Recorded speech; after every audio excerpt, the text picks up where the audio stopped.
હવે વાત કરીશું સમાચારની તો હાલ મહત્વના સમાચાર સુરતથી સામે આવી રહ્યા છે। સુરતની અંદર આગનો બનાવ સામે આવી રહ્યો છે। સુરતના પર્વત પાટિયા વિસ્તારમાં મોટી આગની ઘટના સામે આવી રહી છે। રાજ ટેક્સટાઇલ માર્કેટની અંદર આજે સવારે લગભગ 8 વાગ્યાના સમયગાળા દરમિયાન આગ લાગી હતી, જેને કારણે સમગ્ર વિસ્તારમાં દોડધામ મચી ગઈ હતી। આગની જાણ થતાની સાથે જ ફાયર બ્રિગેડની 15 થી વધુ ગાડીઓ તાત્કાલિક બનાવ સ્થળે દોડી આવી હતી। આગ પર કાબુ મેળવવા માટેના સતત પ્રયાસો શરૂ કરી દીધા। આગનો ધુમાડો દૂર દૂર સુધી દેખાતા આસપાસના લોકોમાં પણ ભયનું વાતાવરણ સર્જાઈ ગયું હતું। આગને કારણે હજુ સુધી કોઈ કારણ જાણી નથી શકાયું। કોઈ જાનહાનિના સમાચાર પણ હજુ સુધી મળ્યા નથી, પરંતુ બજારમાં પડેલા માલ અને દુકાનનું નુકસાન થવાની શક્યતા વ્યક્ત કરવામાં આવી રહી છે। તો સ્થળ પર પણ હાલ અત્યારે આગ કાબૂમાં લેવા માટે કામગીરી ચાલુ છે। તો સુરતની આપણે વાત કરી રહ્યા છીએ। સુરતના પર્વત પાટિયા વિસ્તાર કે જ્યાં રાજ ટેક્સટાઇલ આવેલું છે, આ માર્કેટ આવેલી છે। આ માર્કેટમાં એક બિલ્ડિંગની અંદર આગ લાગે છે। 15 થી વધુ ટીમ હાલ અત્યારે ફાયરની ત્યાં ઘટના સ્થળ પર ઉપસ્થિત છે। આ બિલ્ડિંગમાં 9મા માળે આગ લાગી હતી અને નીચે આગ પ્રસરીને આવી રહી હતી। નીચે પણ અનેક દુકાનો આવેલી હતી, કારણ કે માર્કેટ હતી, દુકાન હતી એટલે સ્વાભાવિક છે તેની અંદર માલ સામાન રહેલો હતો। ડેકોરેશનનો માલ સામાનની આ દુકાન હતી, તે પણ અત્યારે હાલ આગની ચપેટમાં આવતા તેના માલ સામાનને પણ નુકસાન થયું છે।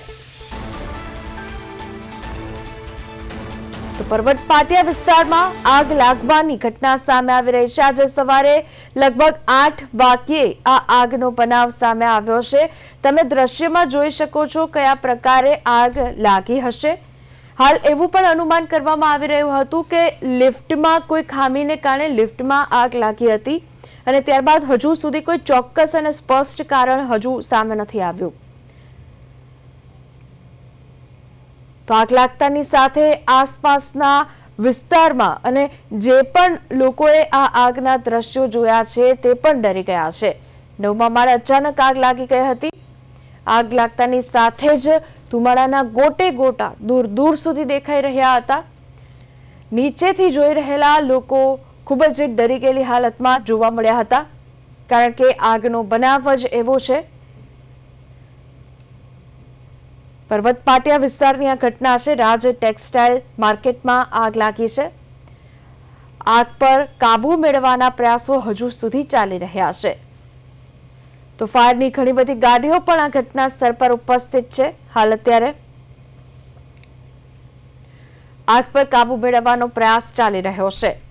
ત્યારબાદ તપાસ થશે અને ત્યારબાદ ખબર પડશે નુકસાન કેટલું થયું અને કયા પ્રકારે આગ લાગી અને કયા કારણસર આગ લાગી। આગના બનાવની અંદર દરેક સવાલો સ્વાભાવિક છે સામે આવતા જ રહેતા હોય છે, પણ મહત્વની વાત એ છે કે હજુ સુધી કોઈ જાનહાનિના સમાચાર અત્યારે સામે નથી આવી રહ્યા। પર્વત પાટિયા વિસ્તાર સુરતનો આ એક વિસ્તાર છે જ્યાં રાજ ટેક્સટાઇલ નામની માર્કેટ આવેલી છે। 9મા માળે આગ લાગી હતી। તો આજ મુદ્દે મારી સાથે અમારા સંવાદદાતા અરવિંદ સુરતથી લાઈવ જોડાવા જઈ રહ્યા છે। અરવિંદ, સ્વાગત છે આપનું। અરવિંદ, આપણે વાત કરીશું સુરતમાં અત્યારે આજે આગ લાગવાનો બનાવ સામે આવી રહ્યો છે। 9મા માળે રાજ ટેક્સટાઇલની અંદર આગ લાગી છે। આગ કયા કારણોસર લાગી છે? હાલ અત્યારે જાનહાનિના સમાચાર સામે આવ્યા છે કે નહીં, અને અત્યારે આગ પર કાબુ મેળવાઈ ગયો છે કે કેમ? અરવિંદ, બિલકુલ સુરત શહેરમાં જે પ્રકારે રાજ ટેક્સટાઇલ માર્કેટમાં આગ લાગવાની ઘટના આજે બની હતી, પરંતુ જે રીતના દ્રશ્યો ખાસ કરીને જે રીતે આગે ધીરે ધીરે કરતા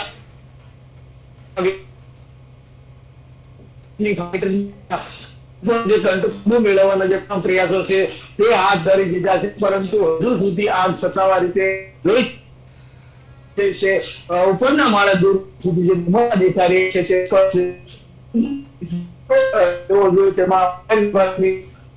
મહેનત કરી રહી છે, પરંતુ આ રીતના દ્રશ્યો અને જે રીતે જોયું છે આગની સ્થિતિ છે તે 20 જેટલી દુકાનો જે છે તે ઝપેટમાં લીધી છે અને ફાયર વિભાગ દ્વારા તમામ જે પ્રયાસો છે તે અત્યારે અહીં આગ પર કાબુ મેળવવાના થઈ રહ્યા છે અને આ પ્રમાણે જોઈ શકાય। એટલે જે રીતે આગની ઘટના બનતાની સાથે જ ફાયર વિભાગ છે તે દોડી રહ્યું છે અને આગ પર કાબુ મેળવવા સાથે પણ અને જે રીતે આગ લાગી છે એટલે તે રીતના જી અરવિંદ, મારી સાથે જોડાઈને તમામ અપડેટ આપવા બદલ આપનો આભાર. તો હાલ અત્યારે સુરતની અંદર રાજ ટેક્સટાઇલ માર્કેટમાં આગ લાગી છે, જેમાં 20 થી વધારે દુકાનો આગની ઝપેટમાં આવી ગઈ છે. હાલ અત્યારે આગ પર કાબુ મેળવવાના પ્રયાસો ફાયર દ્વારા કરવામાં આવી રહ્યા છે. 20 થી વધુ ગાડીઓ ત્યાં ઉપસ્થિત છે. 15 જેટલી ગાડીઓ દ્વારા આ કામગીરી કરવામાં આવી રહી છે. તપાસ ચોક્કસ થશે કયા કારણોસર આગ લાગી. મહત્વની વાત તો એ છે કે આ આગમાં જે દુકાનદારો છે તેને સૌથી મોટું નુકસાન થયું હોય તેવું લાગી રહ્યું છે. બુઝાવવાની કામગીરી સમય દરમિયાન પણ તેની અંદરથી આ ધુવાણાના ગોટે ગોટા નીકળી રહ્યા છે.